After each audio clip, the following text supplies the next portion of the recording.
आज हम इस वीडियो में रविंद्रनाथ टैगोर जी के बारे में जानेंगे। रविंद्रनाथ टैगोर एक ऐसे व्यक्ति थे जो एक ऐसा इनका व्यक्तित्व थे और बहुमुखी प्रतिभा के व्यक्ति थे। मल्टी टैलेंटेड व्यक्ति थे। एक अच्छे फिलोसफर थे, कहीं ना कहीं एक अच्छे एजुकेशनिस्ट थे और एक अच्छे आर्टिस्ट थे और एक अच्छे सिंगर भी थे और एक अच्छे राइटर भी थे और कहीं ना कहीं एक अच्छे पोइट भी थे कहीं ना कहीं। रविंद्रनाथ टैगोर जी को 1913 में काव्य रचना के लिए, गीतांजलि के लिए इनको नोबेल पुरस्कार से सम्मानित भी किया गया था। और रविंद्रनाथ टैगोर ने भारत और बांग्लादेश का नेशनल एंथम की रचना भी की थी। कहीं ना कहीं एक ऐसे व्यक्ति थे जो हम आज इनके शिक्षा में इनके बारे में पढ़ेंगे। रविंद्रनाथ टैगोर जी का शिक्षा में दर्शन के बारे में हम जानेंगे कि विस्तार से कि शिक्षा में के क्या विचार रहे और रविंद्रनाथ टैगोर का शिक्षा में क्या योगदान रहा।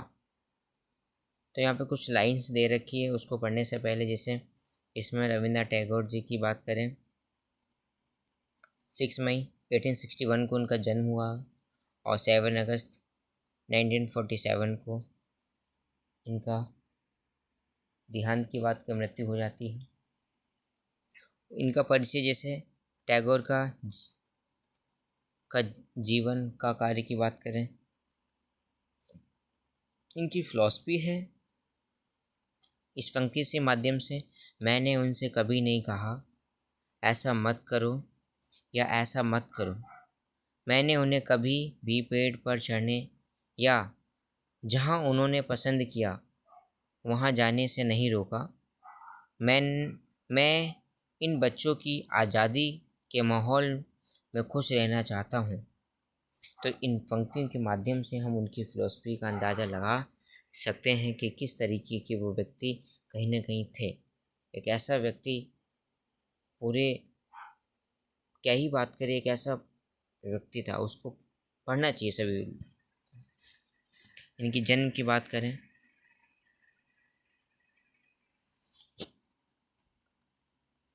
7 मई 1861 को कलकत्ता में इनका जन्म होता है। इनके पिता देवेंद्र नाथ टैगोर एक प्रसिद्ध समाज सुधारक थे, विद्वान थे, संस्कृति प्रेमी और धार्मिक व्यक्ति थे। प्रारंभिक शिक्षा इनकी ओरिएंटल सेमिनरी, वहीं पे एक जो नॉर्मल स्कूल हुआ करता था बंगाल में, एकेडमी और सेंट जेवियर स्कूल में, जो कृत्रिम आर्टिफिशियल की बात करें, जो बंधन के वातावरण थे वहाँ पे उनकी हुई थी। और 1877 में उच्च शिक्षा के लिए इंग्लैंड चले जाते हैं और 1880 में वापस भारत आए। सामाजिक, जातीय और राजनीतिक भावना से अप्रेरित होकर लेखन कार्य शुरू किया। बंगाली पत्रिकाओं की बात करें जिसमें साधना और भारतीय आदि इनकी फेमस है, इन्होंने अपना शुरू की। 40 वर्ष की आयु में 1901 में स्वयं अपने विचार और आदर्श 10 लड़के की बात करें इन्होंने, जिसमें बोलपुर शांति निकेतन आश्रम की स्थापना की थी। वहाँ पे जैसे 10 बच्चों को ही रखा और पढ़ाना शुरू किया। आज संस्था ये विश्व भारती में बदलकर अंतर्राष्ट्रीय विश्वविद्यालय, जो पूर्वी और पश्चिमी संस्कृति का संगम है। 1905 में राजनीति में राष्ट्रभक्ति से पूर्व गीत की रचना की। अध्ययन में स्वतंत्र वातावरण और प्राकृतिक के साथ थे। काव्य रचना की बात करें इनकी, गीतांजलि का सृजन, जिन्हें इन्हें नोबेल पुरस्कार 1900 कहीं कहीं 1952 भी है, आप इसको देख सकते हैं।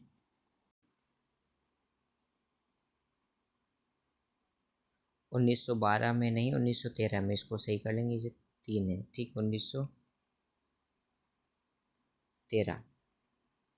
1913 में ही नहीं, 1930 में ही ने क्या साहित्य की दुनिया में नोबेल पुरस्कार से सम्मानित इन्हें किया जाता है। ब्रिटिश सरकार ने नाइटहुड की उपाधि दी थी, जो कलकत्ता तथा ऑक्सफोर्ड विश्वविद्यालय ने दी थी, और इन्होंने ही जिसे विश्वविद्यालयों ने डी लिट की भी उपाधि से सम्मानित इन्हें किया था। डी लिट की उपाधि से भी सम्मानित किया। नए और मौलिक विचारों तथा प्रयोगों से भारतीय शिक्षा की प्रगति और परिवर्तन में अद्वितीय और अतुल्य योगदान दिया। अपनी महानता के कारण ही वह गुरुदेव की संज्ञा से अभिहित हो गए। 7 अगस्त 1947 को भारत माता इस अमर सपूत, चिंतक, दार्शनिक, कवि, कलाकार और शिक्षा शास्त्री का देहांत या देहवासना हो जाता है। टैगोर का शिक्षा दर्शन, जैसे टैगोर का शिक्षा दर्शन की बात करें, जीवन परिचय हमने जाना। शिक्षा दर्शन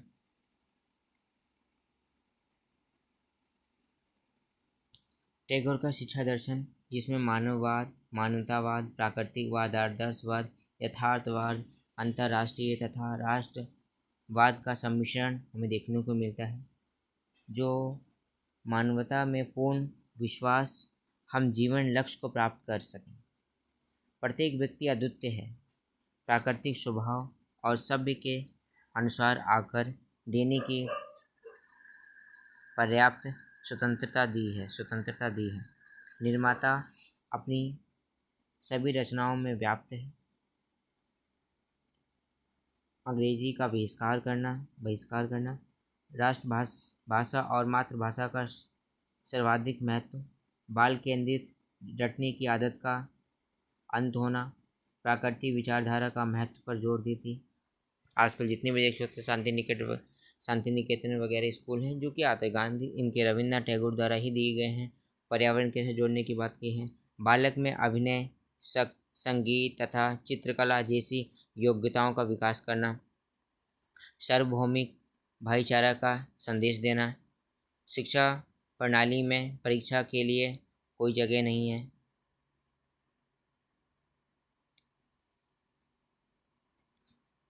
महिलाओं पर जोर दिया है, पाठ्य पुस्तक ज्ञान बाध्य ना हो, प्रत्यक्ष स्रोतों का ज्ञान प्राप्ति हो, मतलब जो पाठ्य पुस्तक वगैरह है वहीं तक सीमित नहीं है, उसके आगे भी बच्चों को नॉलेज प्राप्त हो सकती है, उसके माध्यम से सिखाना चाहिए।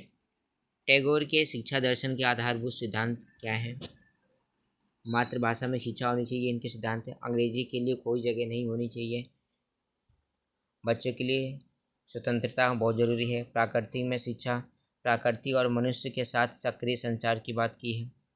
रचनात्मक और आत्म अभिव्यक्ति, अंतर्राष्ट्रीयवाद शिक्षा उस तरीके से भी होनी चाहिए। टैगोर के अनुसार शिक्षा का अर्थ एवं उद्देश्य की बात की, उसके अर्थ जैसे सर्वोच्च शिक्षा वह है जो संपूर्ण सृष्टि से हमारे जीवन का सामंजस्य से स्थापित हो। संपूर्ण सृष्टि से अभिप्राय कि संसार की चर और अचर, जड़ या चेतन, सजीव या निर्जीव सभी वस्तुओं में क्या है, कहीं ना कहीं उसके माध्यम से सिखाना चाहिए। और हमारी शक्ति विकसित होती है और पूर्णता के शीर्ष बिंदु को मनुष्यत्व की ओर ले जाता है। अब शिक्षा के माध्यम से ही व्यक्ति उसको शीर्ष के बिंदु को मनुष्यत्व कहा जाता है। प्राचीन भारतीय आदर्श सविद्या या विमुक्ति को स्थान देने की बात की थी। आध्यात्मिक ज्ञान से जीवन और मरण से मुक्ति प्राप्त हो सकती है। सामाजिक, आर्थिक, राजनीतिक और मानसिक दासता से मुक्ति प्रदान करती है। उद्देश्य की बात करें, नैतिक और आध्यात्मिक विकास करना, शारीरिक विकास, बौद्धिक विकास हो, अंतर्राष्ट्रीय भाईचारा हो, पूर्णता के लिए शिक्षा, धार्मिक विकास, सामंजस्य की क्षमता का विकास, बालक को धैर्य होना चाहिए। बालक के अंदर क्या होना चाहिए, बालक को धैर्य, शांति, आत्मनुशासन, आंतरिक स्वतंत्रता और आंतरिक मूल्यों से परिचित कराकर नैतिक आध्यात्मिक व्यक्ति हम बालक को बना सकते हैं। टैगोर के अनुसार पाठ्यक्रम किस तरीके से होना चाहिए? गतिविधि केंद्रित पाठ्यक्रम हो, एक्टिविटी बेस्ड पे होना चाहिए कि बच्चा जब एक्टिविटी करेगा तभी तो उसकी तरीके से लर्निंग हो पाएगी, सीख पाएगा। मातृभाषा के पक्ष में थे बच्चों की इसमें पाठ्यक्रम लचीला होना चाहिए, गतिशील होना चाहिए, बाल केंद्रित। अब टाइम टू अनुसार को चेंज फ्लेक्सिबल भी होना चाहिए, समय के अनुसार चीज़ें बदल लेंगी तो परिवर्तन में आ सोचो। आज भी हमारी शिक्षा प्रणाली में बहुत सी बदल चुकी हैं। गतिशील होना चाहिए, बाल केंद्रित, बच्चों को ध्यान में रखिए, जो बच्चों को सिखाना वो जरूरी है। पुस्तक ज्ञान के पक्ष में नहीं थे। सर्वश्रेष्ठ पुस्तक प्रकृति से पर्याप्त ज्ञान प्राप्त होता है, मतलब कि जो टेक्स्ट बुक है उसके ही नहीं, आप सोचिए इन्वायरमेंट लेके बच्चों को सिखा सकते हो, वो ज़्यादा बेस्ट है। उन्हें इसके पक्ष में अपने बात की है।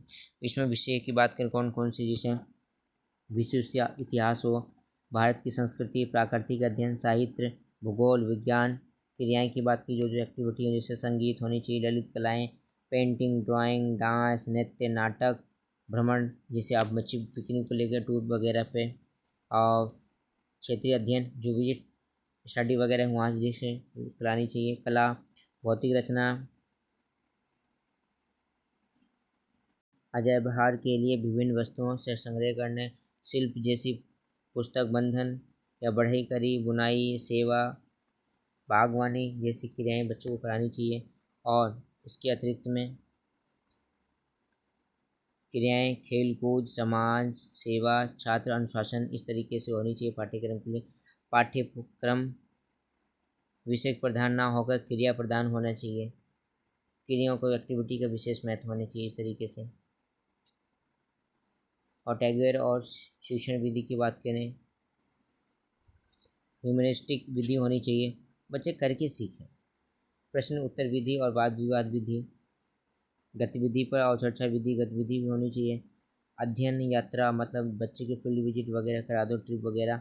या प्रत्यक्ष अनुभव, बच्चों को खुद से प्रत्यक्ष अनुभव करेगा पर आधारित होना, जिसमें निरीक्षण करना तथा तर्क शक्ति का विकास।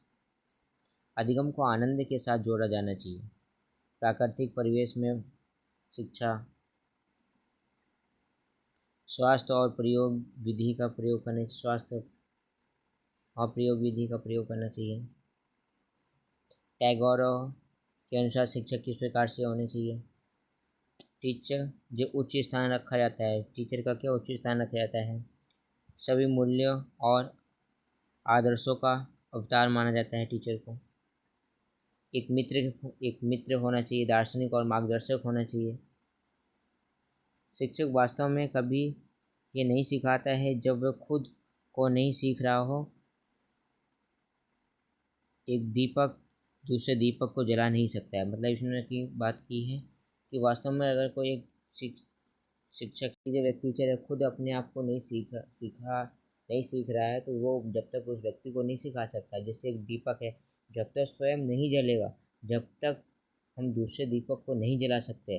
अब दूसरे दीपक को जलाने के लिए पहले स्वयं को जलना पड़ेगा। उसी प्रकार है कि दूसरों को ज्ञान देने से पहले, शिक्षा देने से पहले, कुछ गाइड करने से पहले खुद को उसको उस काबिल बनना पड़ेगा, तभी आप दूसरों को दे सकते हो। ये कितनी बड़ी बात कही। अधिगम और इसमें बात की इन्होंने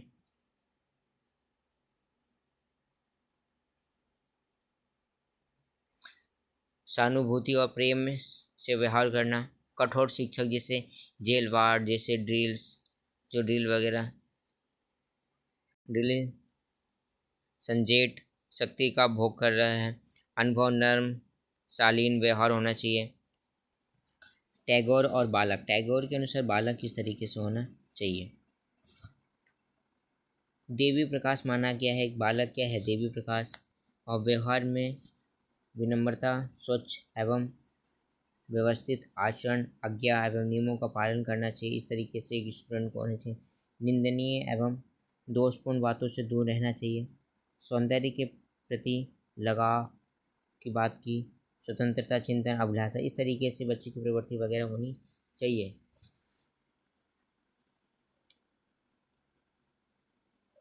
और बात की है ब्रह्मचारी एवं आंतरिक नियंत्रण होना चाहिए। तपस्या, आत्मानुभूति, वैचारिक दृष्टि कोण आदि होना चाहिए। आदर्शवाद, प्राकृतिकवाद, यथार्थवाद और प्रयोजनवाद की विचारधाराओं के समन्वयों जो समन्वय हमें देखने को मिलता है। इसमें बात की है कि ब्रह्मचर्य का पालन करना और तपस्या, आत्मनिर्वृत्ति, वैचारिक दृष्टिकोण आदि। आदर्शवाद, प्राकृतिकवाद, यथार्थवाद और प्रयोजनवाद विचारधाराओं के समन्वय से व्यक्तित्व का विकास हो सकता है। टैगोर और विद्यालय की बात करें, जीवन जो प्राचीन भारत में प्रचलित गुरु आश्रम का समान है, जो नगरीय जीवन से दूर है। प्रकृति के सुरमय और शांत वातावरण के साथ बात की है। टैगोर और अनुशासन की बात की, कठोर अनुशासन की जगह आत्म अनुशासन या आंतरिक अनुशासन होना चाहिए। विकास में पूर्ण आज़ादी का माहौल होना चाहिए, बच्चों को सीखने दो तो पूर्ण आज़ादी देनी चाहिए। और एक स्वतंत्र, पूर्ण एवं रचनात्मक वातावरण शिष्य अपने आप सीख सकते हैं। अनुशासन इस तरीके प्रोवाइड करा दो, बच्चों को सीख लेगा। और ये इम्पोर्टेंट है इनका कि शिक्षा में क्या योगदान है, ये बहुत ज़रूरी इम्पोर्टेंट है। शिक्षा मातृभाषा में हो, सीखने में स्वयं स्वतंत्रता हो, रचनात्मक विकास में शासन का अवसर होना चाहिए। शहरों से दूर शिक्षा प्रकृति में होनी चाहिए। सीखने में सामाजिक संपर्क का होना। राष्ट्रीय शिक्षा प्रणाली विदेशी शिक्षा पर ना हो, जो राष्ट्र की प्रणाली है जो अपने हिसाब से होनी चाहिए। भारतीय शिक्षण मिलनी चाहिए, जो भारतीय शिक्षा है उसको उससे मिलनी चाहिए। पाठ्यक्रम में भारतीय दर्शन और सामाजिक दर्शन आदर्शों का होना चाहिए। बच्चे करके सीखे, एक संपूर्ण इंसान बनाया जाए ताकि जो बालक है स्वयं बन सके। अगर वो हो जाएगा तो उस तरीके बच्चे का विकास भी हो जाएगा, उसका भी विकास होगा तो राष्ट्र का विकास हो जाएगा। इस तरीके से निष्कर्ष की बात करें, टैगोर शिक्षा का अर्थ है कि समृद्ध और पूर्ण रूप में लिया है। यह दृष्टि प्लेटो और स्पेंसर से कई अधिक व्यापक है। वास्तविक जीवन परिस्थिति का समन्वय सौंदर्य बोध शिक्षा से है। इस बात की तो हमने जाना कहीं ना कहीं इस लेक्चर वीडियो में कि किस तरीके से टैगोर जी के विचार भारतीय शिक्षा दर्शन में समाहित हैं विचारों को, बहुत ज़रूरी है, उस बच्चों को जानना चाहिए और शिक्षा उसी प्रकार से होनी चाहिए। अगर आप हमारे चैनल पर नए हैं तो चैनल को सब्सक्राइब कर लें, और ताकि ऐसी ही इन्फॉर्मेशन वीडियो ही आपको मिलती रहेंगी, और जो भी वीडियो आएंगे तो आपको जल्द से जल्द आपको मिल जाएंगे। Thank you.